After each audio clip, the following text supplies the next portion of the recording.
everyone, this is Tanya. Welcome back to Black Women Read, reviews of books, zines, and everything in between. Recently, I attended a workshop hosted by a good friend of mine. My friend is a non-Black woman of color, author, artist, and librarian. We worked on several DIY or do-it-yourself projects in community organizing. Her workshop, Talking Equity and Social Justice, was geared towards K-12 educators and parents. As a mama and educator, although my focus tends to be on adult learners, I thoroughly enjoyed the workshop and found the information very useful. The purpose of the workshop was to encourage K-12 educators to widen the diversity of books they teach, share with their students. Black students, students of color, tend to still have their voices, stories, and images marginalized in the classroom. My friend provided an excellent list of books for children. The books covered topics like racism, resistance, and self-love. Of course, as a mama of a Black child, I was particularly interested in the books with Black children as protagonists. I'm excited by the Black children's literature that was recommended and will post in the description box. I especially liked one of the books on the list called Bat Count, a citizen science story. Bat Count is the story of JoJo and her family. During the summer months, they keep count of bats who visit their family barn every year. Their work helps local scientists concerned about the dwindling bat population. This is due to a disease affecting the bats called white nose syndrome. I'm going to read a few passages from the book. Mom and I snuggle up close and lie still. We wait and wait. I wonder that the twins aren't more squirmy, and then, over the crickets, I hear slow, deep breathing. They are asleep. Dad whispers, "Our bat has flown back into the barn through a hole at the corner." We wait and watch. Mom sighs. Well, there's still one. The way she says it, I know that she thinks the count is done. 5 more minutes, Mom, please, I whisper. Okay, she whispers back, but then it's time to take these baby boys into bed. I hold my breath and cross my fingers. Finally, Mom nudges me. Okay, she says, it's time. I let out all my breath in a big sigh. And just at that moment, I see them.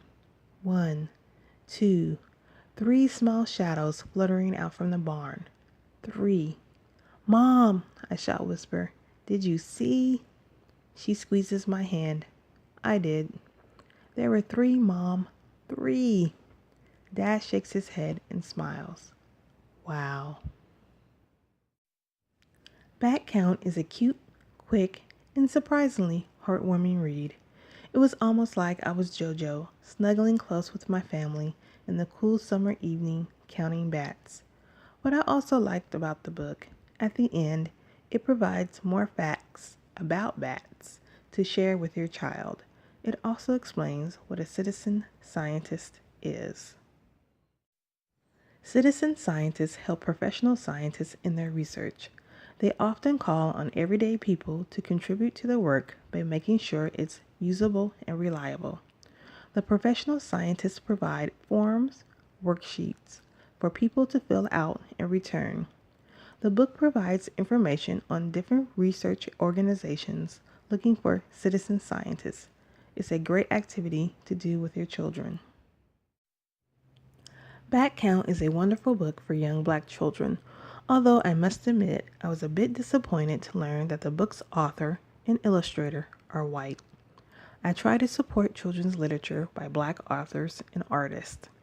There needs to be more space given to Black writers who create stories for Black children. But I still think the book has value and can be a source of inspiration for Black children. However, if you are looking for a Black children's author to add to your list, you can never go wrong with Walter Dean Myers. Walter Dean Myers helped pave the way for Black children's literature in the 70s, 80s. During that time, and before, there was a dearth of books for Black kids. Myers' books showed the importance of writing stories that reflected the lives of Black children, particularly young Black adults. My favorite Walter Dean Myers book as a kid was The Young Landlords. The book is about a group of kids who take over an apartment building from a slumlord. I used to love this book as a kid. I remember reading it over and over until the pages were falling out. My good friend, being the librarian that she is, recently gave my toddler a book by Myers. The book, Looking Like Me, is written in typical Walter Dean Myers style. It's rhythmic, cool, and uplifting for children. The book is illustrated by his son, Christopher Myers, and I think it's so awesome that his son has been continuing his dad's work. Senior Myers passed away in 2014. As noted in the book, Looking Like Me celebrates every child and everything a child can be. I wanted to read a little from the book. My mom calls me a dreamer, a silver-rayed moonbeamer, spreading fantasies across the Harlem sky. I dream of secret places, plaid clouds and hidden faces, black knights and maids who swoon and sigh. My mom put out her fist. I gave it a gentle bam, because that's the kind of dreamer that I am. Looking Like Me is another fun book to give to your kids, and it's an opportunity to support a Black icon in children's literature. Also, I wanted to share about the Walter Dean Myers grant sponsored by We Need Diverse Books. The goal of We Need Diverse Books is to push the publishing industry to create and promote books that reflect the diversity of children. The Walter D. Myers grant is offered once a year. I applied for the grant myself a few years ago.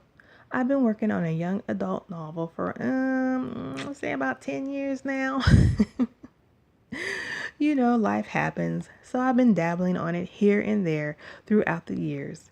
I didn't get the grant, but I was thinking of trying again next year when it opens back up. I encourage Black writers who enjoy writing children's young adult fiction to check out the grant. And how cool would it be to say you got a Walter Dean Myers grant? Like, what? The grant amount is $2,000. I will put the link in the description box. So yeah, for all the parents out there, I would say Back Count and Looking Like Me will make great additions to your children's library. It's important we encourage our children to read, read, read. Thank you for listening, and I will see you at the next video.